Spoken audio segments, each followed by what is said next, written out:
Okay, good morning class. I am teacher mister Deepak. और आज की जो हमारी वीडियो होगी वो होगी इल्तुतमिश के ऊपर। ठीक है, जैसा कि आपने स्क्रीन पर देख भी पा रहे होंगे कि हमने एक तस्वीर ली है, तो तस्वीर के बारे में जान लेते हैं। जो तस्वीर है ये किसकी है? ये तस्वीर है इल्तुतमिश के मकबरे की, जो कहाँ पर है? दिल्ली में है। तो उसके ऊपर भी हम बात करेंगे, लेकिन उससे पहले आज हम जिस टॉपिक पर डिस्कस करेंगे वो कौन है? इल्तुतमिश है। तो सबसे पहले जान लेते हैं कि इल्तुतमिश था कौन।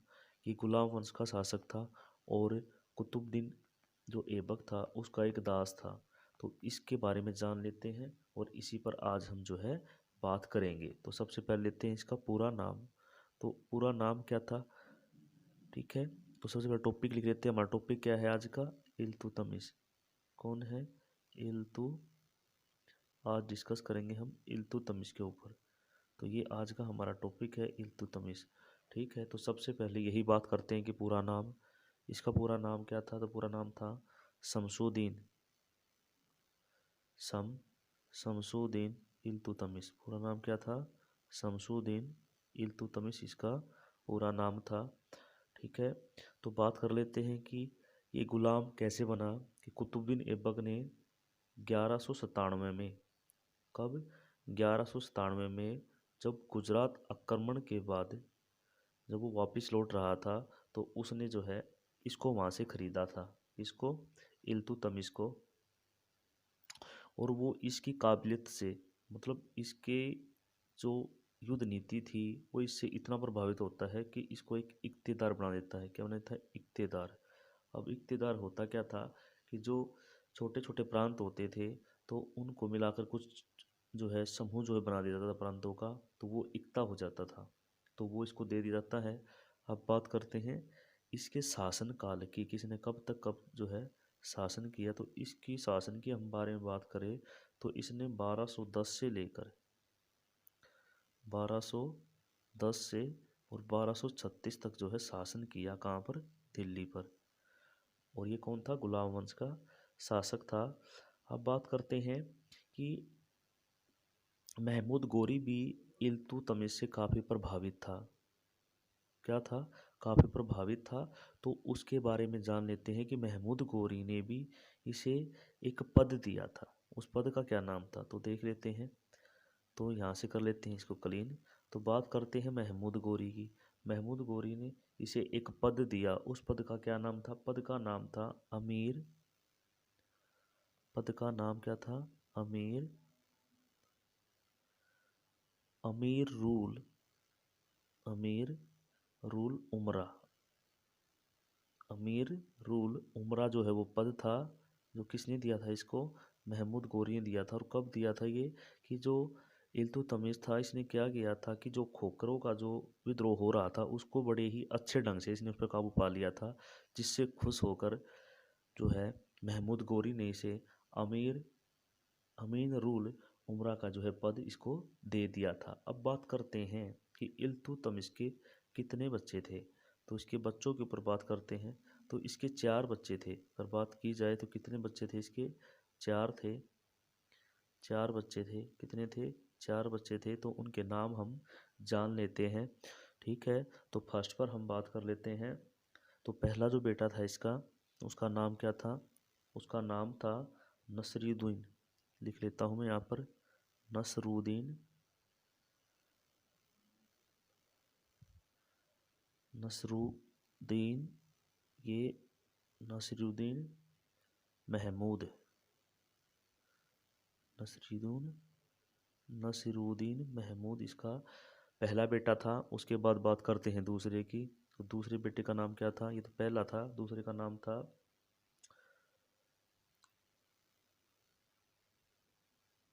रकू रकूनदीन। रकूनदीन। ठीक है, रकूनदीन फिरोज। एक रकूनदीन फिरोज, ये कौन था? इसका दूसरा लड़का था। और तीसरे जो हम बात करें तो इसकी एक बेटी थी जिसका नाम था रजिया सुल्तान। क्या नाम था? रजिया सुल्तान। जो कौन थी? दिल्ली की पहली महिला शासिका थी जिसने दिल्ली पर जो है राज किया था। तो वो कौन थी? रजिया सुल्तान। रजिया सुल्तान। और इसका एक बेटा और था, वो ठीक है। एक बेटा और था, उसका क्या नाम था उसको भी देख लेते हैं। एक बेटा और था इसका जिसका नाम था मुदीन।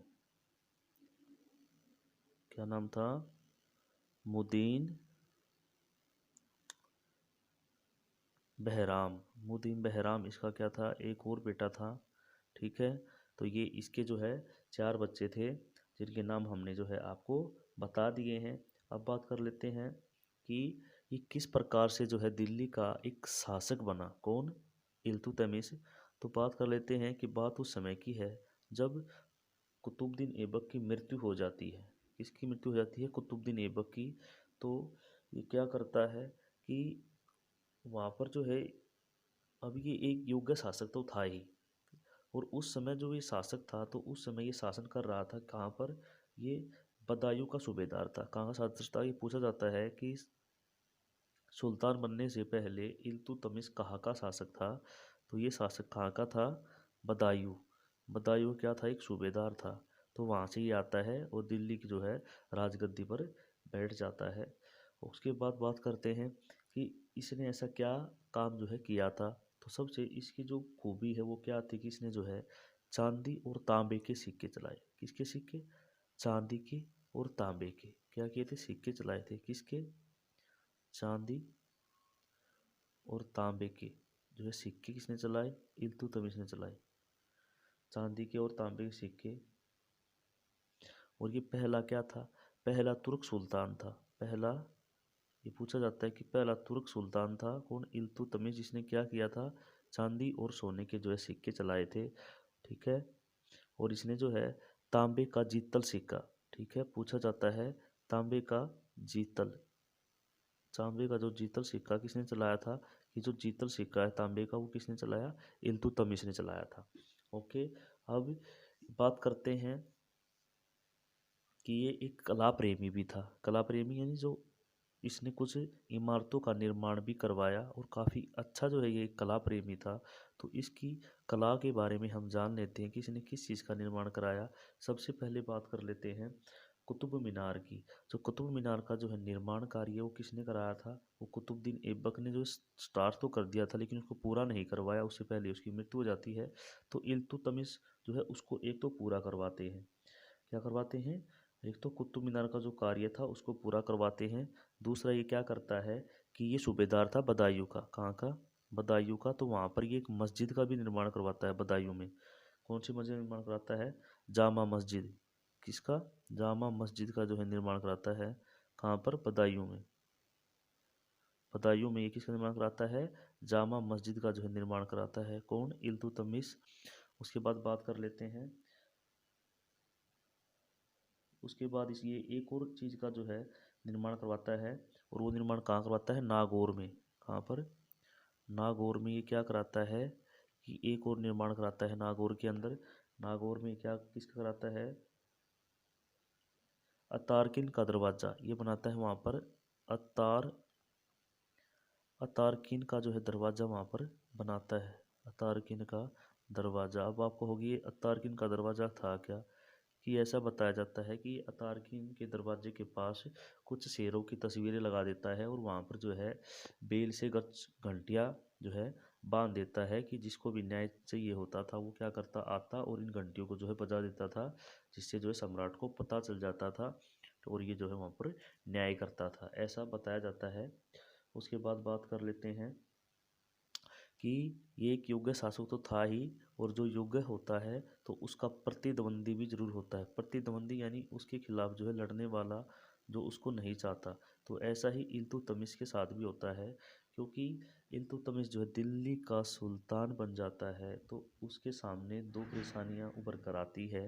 वो परेशानियां क्या थी कि उसको दो प्रतिद्वंदियों, जिसका एक का नाम था, पहला था ताजुद्दीन यल्दोज। कौन था?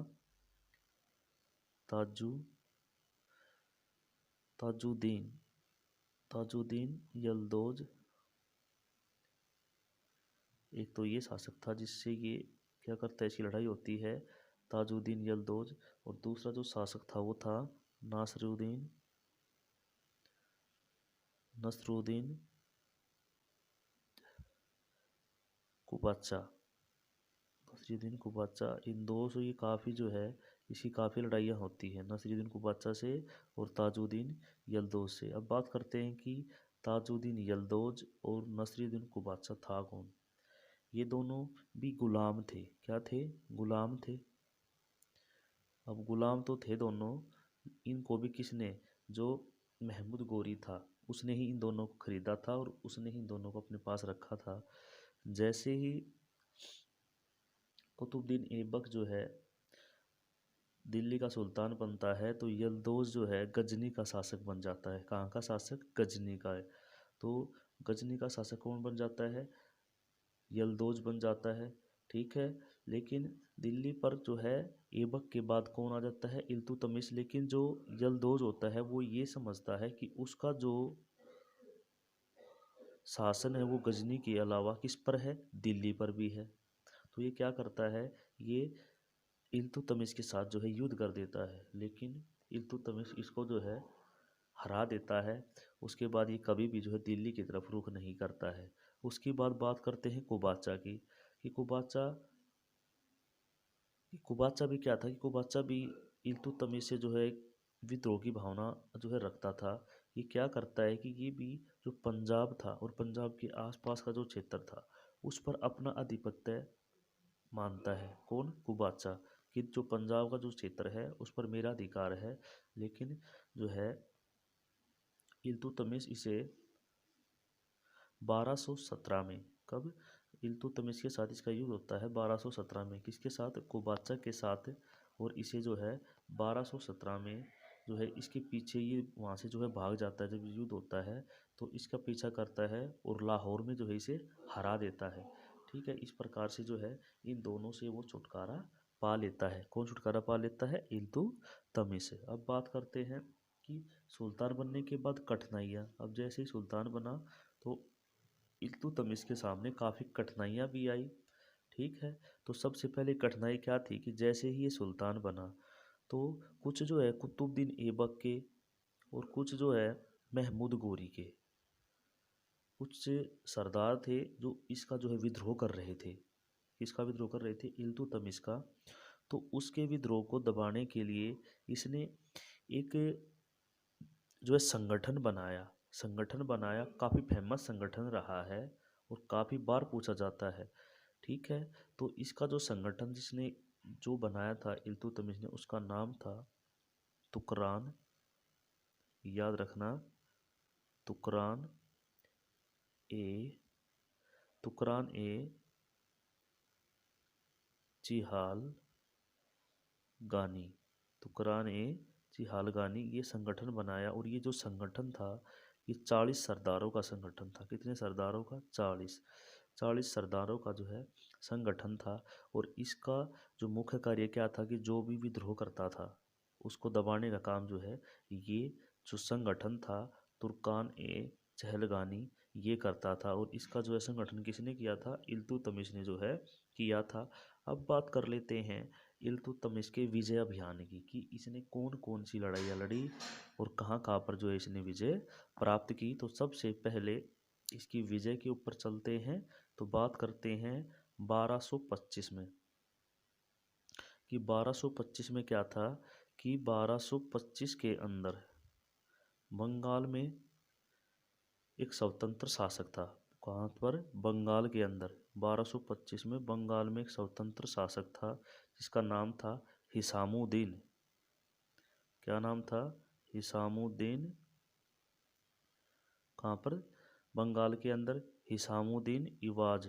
हिसामुद्दीन इवाज जो है शासक था, उसके विरुद्ध जो है ये अभियान छोड़ता है। और हिसामुद्दीन इवाज जो है बिना लड़े ही अधीनता जो है इसकी स्वीकार कर लेता है। उसके बाद जो है ये 1526 के अंदर 1526 में क्या करता है कि ये रणथंबोर पर अधिकार कर लेता है। कब? 1526 में। कहाँ पर? रणथंबोर पर। इस पर 1236 के अंदर 1226 में, सॉरी 1226 में क्या करता है? रणथंबोर पर जो है शासन कर लेता है, कब्जा कर लेता है। उसके बाद 1227 के अंदर ये जो है परमरों की राजधानी मंदोरा, ये परमरों की राजधानी थी मंदोरा कहाँ पर 1227 में परमरों की राजधानी कौन सी मंदोरा पर जो है अधिकार कर लेता है। ये राजधानी थी मंदोरा, परमरों की राजधानी क्या थी, मंदोरा। मंदोरा पर क्या कर लेता है ये, अपना अधिकार जो है कर लेता है। उसके बाद बात करते हैं 1227 के अंदर ये एक युद्ध और करता है। वो युद्ध कौन सा है कि ये 1227 में नागौर को लेकर, किसको लेकर, नागौर को लेकर इल्तुतमिश और मेवाड़ के जो जेतर सिंह थे, कब 1227 में, किसको लेकर, नागदा, नागदा को लेकर मेवाड़ के शासक था। मेवाड़ का शासक कौन था, मेवाड़ का शासक था जेतर सिंह, जेतर सिंह। मेवाड़ का शासक जेतर सिंह। मेवाड़ का शासक कौन था, जेतर सिंह। और के बीच जो है इसका युद्ध होता है। वो कौन स्थान था जहाँ पर युद्ध होता है, वो युद्ध होता है भूताला का युद्ध, भूताला, भूताला का युद्ध होता है। जिसमें क्या है कि जेतर सिंह की जो है विजय हो जाती है, यानी कि जेतर सिंह जो है क्या करता है, जेतर सिंह वहाँ से जीत जाता है और जो है इल्तुतमिश वहाँ हार जाता है। कब, 1227 में। कि ये चाहता था कि नागदा पर क्या कर लिया जाए, अधिकार कर ले, लेकिन मेवाड़ का जो शासक था जेत्र, वो इसको जो है भूताला पर हरा देता है।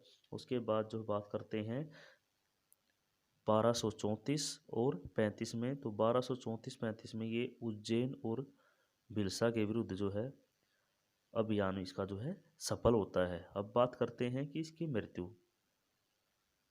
अब इसकी मृत्यु के ऊपर बात कर लेते हैं कि इसकी मृत्यु कब हुई। तो इसकी जो मृत्यु है, इसकी मृत्यु, इल्तुतमिश की जो मृत्यु है वो हुई 30 अप्रैल।